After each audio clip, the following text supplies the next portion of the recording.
The rain had just started when the line at the grocery store slowed, and in that quiet pause, something small and ordinary became unforgettable. A tired woman stood near the counter, clutching a half-gallon of milk as if it weighed more than it should. Her shoulders were bent, not just from exhaustion but from a kind of shame that comes when hope feels too expensive. No one noticed her at first, but within minutes her simple action would ripple through the entire store and change lives in ways no one expected. Before the story unfolds, take a moment and ask yourself something simple. If you believe in kindness, in second chances, and in the quiet power of doing the right thing when no one is watching, then like this video, share it with someone who needs hope, leave a comment, and subscribe to the channel. Stories like this remind us who we can be. Her name was Sarah Mitchell, a poor single mother living in a small town in Ohio, the kind of place where people smiled politely but rarely looked too closely at one another's struggles. She worked nights cleaning offices and mornings serving coffee at a gas station just off the highway. Her daughter, Hannah, was 6 years old, thin, bright-eyed, and clung to her mother's hand like it was the safest place in the world. That afternoon, Sarah had counted her money 3 times before entering the store. She had planned carefully, choosing bread, a small box of cereal, and a few discounted items. The milk was last, and it mattered more than anything else because Hannah needed it for school mornings. At the register, something went wrong. The total came up higher than expected. A sale sign had been removed, or a price had changed, and suddenly Sarah was short by a few dollars. She felt the familiar heat rise to her face. People behind her shifted impatiently. She did what she had done too many times before. She quietly picked up the milk, apologized with her eyes, and walked it back toward the refrigerated section. Hannah looked up at her, confused, still unaware of what that small loss meant. Watching all of this from a few steps away was a man named Thomas Reed. He was tall, well-dressed, and carried himself with the calm confidence of someone who had never worried about grocery prices. Thomas was a self-made millionaire from New York, in town to inspect a manufacturing plant he owned. To the world, he was success in a tailored coat. To himself, he was a man haunted by memories he rarely allowed to surface. He had grown up poor, raised by a mother who worked 2 jobs and still sometimes went to bed hungry. Milk, he remembered, had once been a luxury in his childhood home. Thomas noticed the way Sarah returned the milk without a word, the way her daughter's hand tightened around hers. He felt something stir that money had never managed to quiet.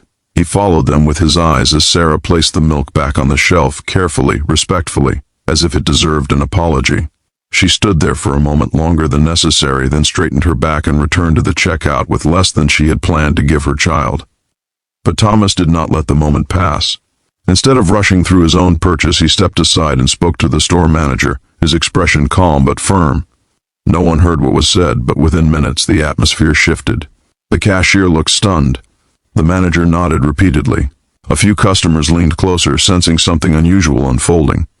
Sarah was gathering her small bag when she was asked to wait. Confusion crossed her face, followed quickly by fear. She had learned to expect the worst when attention turned her way. But then the cashier gently placed the milk back into her bag, along with several other items she had not bought. Bread, eggs, fresh fruit. Hannah's eyes widened, her joy immediate and unfiltered. Sarah tried to understand what was happening, her mind racing through possibilities, but before she could react, Thomas stepped forward. He did not announce who he was.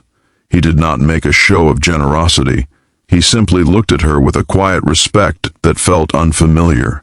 He told her, without using grand words, that no mother should have to choose between pride and her child's needs. His voice carried no pity, only recognition. The store had fallen silent. People watched, some with tears, others with disbelief. What shocked everyone was not just that he paid for the groceries. Thomas went further. He asked about Sarah's life, about her work, about Hannah's school. He listened, really listened, as if her story mattered. Then he did something no one could have predicted. He offered her a job. Thomas explained that one of his companies was expanding locally and needed someone reliable for daytime administrative work. The pay was steady. The hours were humane. There was health insurance. Sarah's knees nearly gave out as the weight of those words settled over her. This was not charity. This was opportunity. Over the following weeks, Sarah's life began to change, slowly but unmistakably. She started the new job, learning skills she never thought she would use. She slept at night for the first time in years. Hannah drank her milk every morning, her laughter filling their small apartment.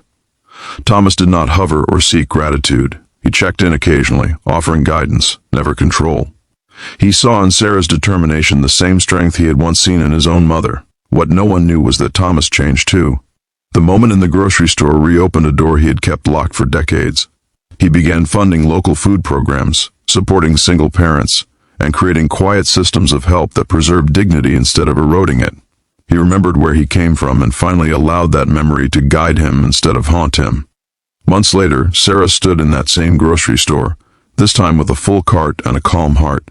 She noticed another woman counting coins, fear written across her face. Without hesitation, Sarah stepped forward. Kindness, she had learned, was not something to admire from afar. It was something to pass on. If this story touched your heart, if it reminded you that small moments can change everything, please take a second to like this video, share it, and subscribe. Your support helps stories like this reach people who need hope. And before the video ends, leave a comment telling us what this story made you feel or who it reminded you of. Sometimes a returned carton of milk is not the end of a loss, but the beginning of a miracle.